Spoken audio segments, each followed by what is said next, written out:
Hello dear future officer, स्वागत है आप सभी का ओनली आईएएस के टारगेट प्रीलिम्स 2021 के अंदर। करंट अफेयर्स का रिवीजन करेंगे हम एमसीक्यूज के थ्रू। आने वाले प्रीलिम्स 2021 के लिए हमारे ये इम्पॉर्टेंट है। आप ओनली आईएएस का टेलीग्राम चैनल ज्वाइन कर सकते हैं, ओनली आईएएस नथिंग एल्स के नाम से।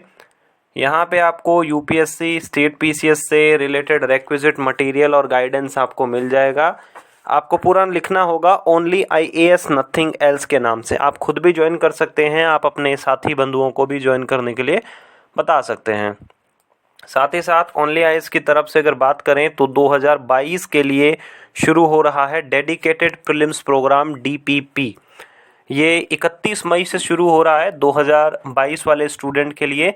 इसमें एनसीईआरटी के क्लास 6 से 12 तक सारे एनसीईआरटी वीडियोज़ रहेंगे। इसके अंदर 10 एमसीक्यूज़ की प्रैक्टिस होगी daily, static plus current affairs की। एनसीईआरटी की टेस्ट सीरीज शामिल होगी, सेक्शनल टेस्ट होंगे, आपको कंप्लीट स्टडी मटेरियल मिलेगा। प्री और मेंस दोनों के लिए फुल लेंथ टेस्ट होंगे, जिसमें सी सेट के टेस्ट शामिल होंगे। ऑल इंडिया लेवल पे रैंक देख सकते हैं। डेडिकेटेड मेंटरशिप है, हिंदी में भी अवेलेबल है, मोबाइल ऐप और कंप्यूटर फ्रेंडली है। आप कॉल भी कर सकते हैं 7007931912। साथ ही साथ आप वेबसाइट पे जाके अपने आप को एनरोल कर सकते हैं। वेबसाइट का नाम है dpp.onlyis.in। ठीक है, पहला क्वेश्चन देखते हैं। पहले क्वेश्चन में दिया हुआ है कि यूनियन जो टेरिटरी होती हैं, केंद्र शासित प्रदेश, एक एडमिनिस्ट्रेटिव डिवीज़न है रिपब्लिक ऑफ इंडिया के अंदर। तो हमें यूनियन टेरिटरी से रिलेटेड 3 स्टेटमेंट दिए हैं। पहला दिया है कि पार्लियामेंट कोई कानून पास कर सकती है, स्पेशल मेजॉरिटी के साथ कॉन्स्टिट्यूशन का अमेंडमेंट कर सकती है, और किसी भी जो यूनियन टेरिटरी है उसके लिए लेजिस्लेचर का जो है वो गठन या एस्टेब्लिश कर सकती है। दूसरा बोला है कि भारत के अंदर सिर्फ दिल्ली, पुडुचेरी और जम्मू एंड कश्मीर वाली यूनियन टेरिटरीज ऐसी हैं जहाँ पे इलेक्टेड लेजिस्लेटिव असेंबली है और काउंसिल ऑफ मिनिस्टर है। तीसरा बोला है कि कॉन्स्टिट्यूशन ने ये स्टेपुलेट किया है, मतलब ये कोई फॉर्मूला वगैरह दिया है कि किस तरीके से यूनियन टेरिटरीज को रेवेन्यू जो है वो डिवॉल्व किया जाएगा। देखो, पहला बिल्कुल गलत है।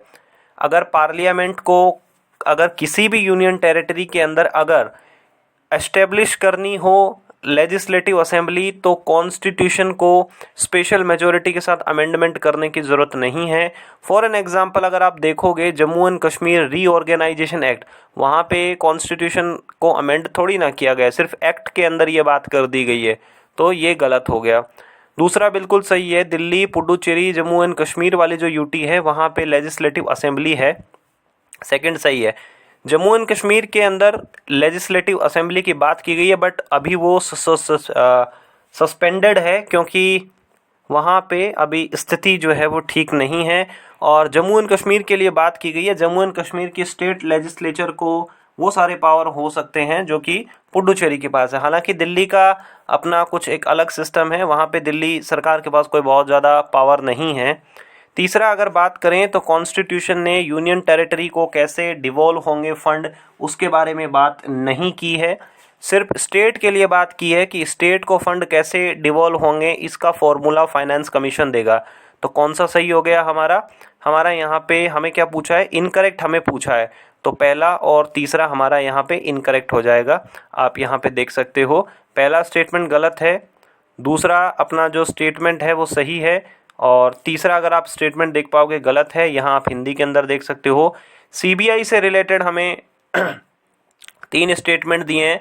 पहला बोला है ये होम अफेयर्स के अंदर काम करती है। दूसरा बोला है कि आरटीआई के प्रोविज़न इसके ऊपर लागू नहीं है, एग्जेम्पशन मिला हुआ है।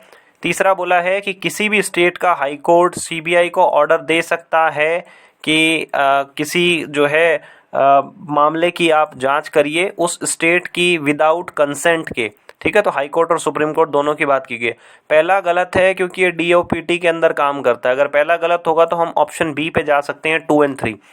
और सेकंड की अगर बात करें तो ये आप सोचोगे कि भाई सीबीआई को कैसे हम आरटीआई से बाहर रख सकते हैं।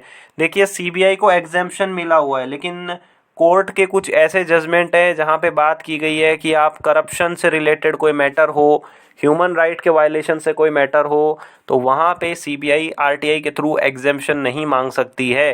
बट अगर बात करें ज़्यादा मामलों में ये देखा गया है कि सीबीआई वाले जो हैं वो राइट टू इन्फॉर्मेशन, अगर हम जानकारी मांगे तो वो इन्फॉर्मेशन देने से मना कर देते हैं। वो बोलते हैं कि हमें आरटीआई के अंदर एग्जेम्पशन में मिला हुआ। बी सही है, तीसरा भी बिल्कुल सही है। कई बार क्या होता है कि स्टेट के जो हाई कोर्ट है और सुप्रीम कोर्ट है वो खुद सीबीआई को ऑर्डर दे देते हैं कि भाई आप इस पर्टिकुलर मैटर के मामले में या मैटर में आप जो है वो करिए जांच। तो यहाँ पे पहला गलत है, दूसरा सही है, तीसरा स्टेटमेंट सही है।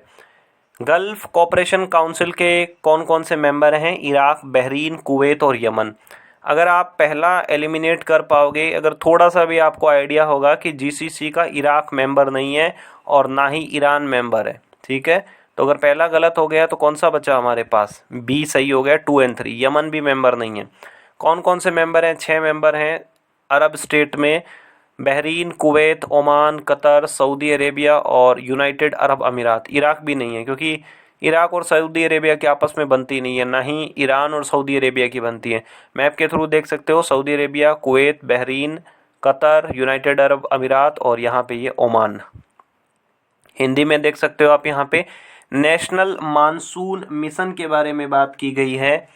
इस मिशन से रिलेटेड हमें 2 स्टेटमेंट दिए हैं।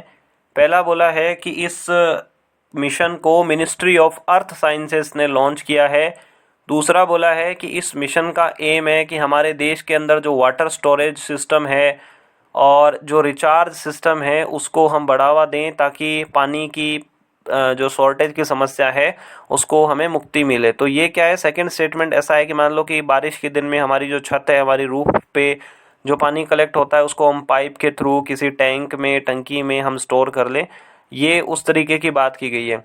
नेशनल मानसून मिशन देखो, पहला बिल्कुल सही है, मिनिस्ट्री ऑफ अर्थ साइंसेस का ये प्रोग्राम है, लेकिन दूसरा गलत है, पानी के स्टोरेज से रिलेटेड ये प्रोग्राम नहीं है। देखिए, भारत एक ऐसा देश है जहां मानसून एक बहुत इम्पोर्टेंट रोल प्ले करता है।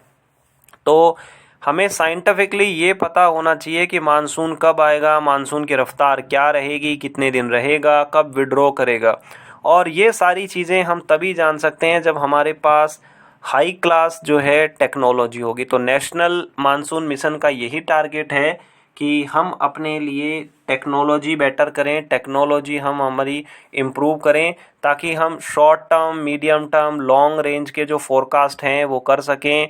हमारी कंप्यूटिंग फैसिलिटी, अभी हम जो कई सुपर कंप्यूटर जो बना रहे हैं उन कई सुपर कंप्यूटर का हम यूज़ भी कर रहे हैं इस मानसून फैसिलिटी के लिए। ये प्रोग्राम या ये मिशन 2015 के अंदर चालू हुआ था और इसमें बेसिकली यही है कि भाई हम जो मानसून के जो रेनफॉल होती है उसका प्रेडिक्शन हम करते हैं। आप न्यूज़पेपर में भी देखते होंगे कि आईएमडी जो है, इंडियन मीट्रोलॉजिकल डिपार्टमेंट ने इतना बोला है कि एवरेज रेनफॉल होगी, एवरेज से कम होगी, उस तरीके का प्रेडिक्शन 2012 के अंदर ये मिनिस्ट्री ऑफ अर्थ साइंसेस ने इसको लॉन्च किया था। हिंदी में आप यहाँ पे देख सकते हो। क्वेश्चन नंबर 5 देखते हैं। क्वेश्चन नंबर 5 में बात की गई है ह्यूमन कैपिटल इंडेक्स 2020 किसने रिलीज किया है? वर्ल्ड इकोनॉमिक फोरम ने रिलीज किया है, यूएनडीपी ने रिलीज किया है, वर्ल्ड बैंक ने रिलीज किया है या फिर ह्यूमन कैपिटल रिसर्च इंस्टीट्यूट ने, एचसीआरआई ने? बहुत आसान सा क्वेश्चन है। ह्यूमन कैपिटल इंडेक्स जो है वो वर्ल्ड बैंक ने इसको लॉन्च किया है 2020 के अंदर। भारत का स्कोर या भारत की रैंक 116 रही है। हालांकि अगर 2018 की तुलना करें तो 2018 की तुलना में 2020 में भारत को कुछ इम्प्रूवमेंट मिला है और इस रैंकिंग में टॉप जिस देश ने किया है उस देश का नाम है सिंगापुर। 2020 वाले इंडेक्स के अंदर बच्चों की एजुकेशन और बच्चों की हेल्थ के लेवल को पैरामीटर मानते हुए इस इंडेक्स को मेज़र किया गया है, इस इंडेक्स को, ठीक है। यहाँ पे आप इसको हिंदी में देख सकते हैं। हमारा प्रीवियस जो क्वेश्चन था वो था प्रधानमंत्री गरीब कल्याण योजना के बारे में। तो 2020 के अंदर कोविड आया, बहुत सारे लोगों को परेशानी हुई, तो गरीब कल्याण योजना एक अम्ब्रेला स्कीम थी। इसके अंदर बहुत सारे किए गए, लाइक डॉक्टर्स को, नर्सेस को 50 लाख का इंश्योरेंस, गरीब लोगों को 10 किलो अनाज, प्रति व्यक्ति अनाज 5 किलो दिया गया, महिलाओं को 500 रुपये दिए गए, कुछ जगह एलपीजी जो हमारा सिलेंडर होता है, घर में सिलेंडर होता है, उसमें सब्सिडी दी गई और बाकी टैक्स वगैरह के अंदर भी कुछ इम्प्लीमेंट किए गए थे। तो प्रधानमंत्री गरीब कल्याण योजना डिफरेंट मिनिस्ट्री ने अपने लेवल पे उस कोविड वाली सिचुएशन से जो पैनिक क्रिएट हुआ था उसको उससे रिलेटेड ये था। ठीक है, आज आपको बताना है कि कंपोजिट वाटर मैनेजमेंट इंडेक्स कौन रिलीज़ करता है, किसके द्वारा ये रिलीज़ किया जाता है। आज आपकी परफॉर्मेंस कैसी रही, कितने सही हुए, कितने गलत हुए, ये सब भी आप बताइएगा। साथ में आप इन वीडियोस को बाकी दोस्तों के साथ भी शेयर कर सकते हैं ताकि ज़्यादा से ज़्यादा इसका बेनिफिट ले सकें। और ठीक है, तो ओनली आइज से जुड़े रहने के लिए आप सभी लोगों का बहुत बहुत धन्यवाद। Hello dear